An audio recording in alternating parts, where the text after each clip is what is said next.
वो तारीख थी 11 अप्रैल 2025। वक्त रात के 1:30। गांव के सुनसान शमशान में कुछ लोग चुपचाप इकट्ठा थे। वहां घुप अंधेरे शमशान में चुपचाप कुछ चल रहा था।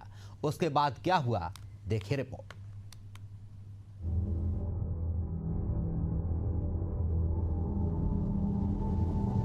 वो तारीख थी 11 अप्रैल 2025।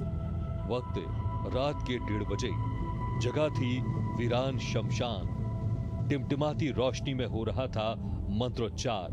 उधर एक युवक कंधे पर सो रही अपनी ही 7 साल की मासूम चचेरी बहन को काले कपड़े पहनाकर लाया था। इधर मासूम बेटी के माता पिता अपनी लाडली को तलाश रहे थे। थक हार कर उन्होंने लोरमी थाने में गुमशुदगी की रिपोर्ट लिखाई। वो तारीख थी 11 अप्रैल 2025। वक्त रात के 1:30 बजे। जगह थी वीरान शमशान। टिमटिमाती रोशनी में हो रहा था मंत्रोच्चार। घटना होने के 1 महीने कोसाबाड़ी शमशान घाट में नरकंकाल मिला। उसका डीएनए टेस्ट बच्ची के माता पिता से मैच कर गया। फिर क्या हुआ, इसे ग्राफिक्स के माध्यम से समझिए। 11 अप्रैल 2025 की रात 2 बजे मां की नींद टूटी। 7 साल की मासूम बेटी बिस्तर से गायब। पति पत्नी ने की बेटी की तलाश। 6 मई 2025 को कोसाबाड़ी के खेत में मिली खोपड़ी। शमशान से 100 मीटर दूर मिली अस्थियां। माता पिता से मैच हुआ उसका डीएनए। हड्डियों पर मिले चोट के निशान। चचेरे भाई और भाभी ने उठाई थी बच्ची। 500 रुपए भी इस काम के लिए दिए गए थे।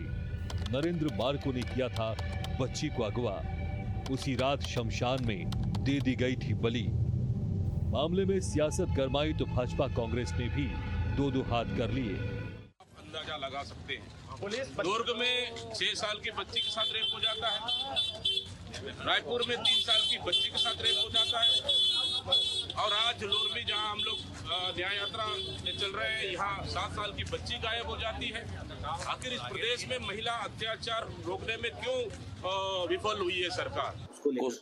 कोसाबाड़ी में एक मासूम बच्ची खो गई है। मैं लगातार न केवल उनके परिवार से संपर्क में हूँ, पुलिस से भी लगातार संपर्क में हूँ। पुलिस प्रशासन लगातार इस मामले की छानबीन कर रही है, पूछताछ कर रही है। उम्मीद करते हैं कि बहुत जल्दी इस मामले का पटाक्षेप होगा और बेटी का पता चलेगा। लोरमी पुलिस ने ब्रेन मैपिंग नार्को टेस्ट कराकर कुल 5 आरोपियों को कैसे अरेस्ट किया, खुद ही सुन लीजिए। परिवार के लोग शामिल थे और जो यहाँ पर जो पीड़ित पक्ष था वही इसमें शामिल था, इसलिए केस बहुत ही क्रिटिकल था। इसीलिए हम लोगों ने इस केस के लिए ब्रेन मैपिंग, पॉलीग्राफ और नार्को टेस्ट हम लोगों ने करवाए और उसी के माध्यम से हम लोगों को काफ़ी सारी इसमें लीड मिली। टेक्निकल इनसे हम लोगों ने साइबर के माध्यम से हम लोगों को काफ़ी सूचना मिली। सारी चीज़ों को इकट्ठा करने के पश्चात में ये घटनाक्रम हम लोगों को क्लियर हुआ और आज हम लोगों ने इन 5 लोगों को, रितु गोस्वामी, चिमन गोस्वामी, आकाश, राम रतन और नरेंद्र मार्को को हम लोगों ने गिरफ्तार कर लिया और उनको अभी हम लोग हिरासत में भेज रहे हैं। पैसों की लालच में आकर चचेरी भाभी और चचेरा भाई ही मासूम के लिए कसाई बन गया।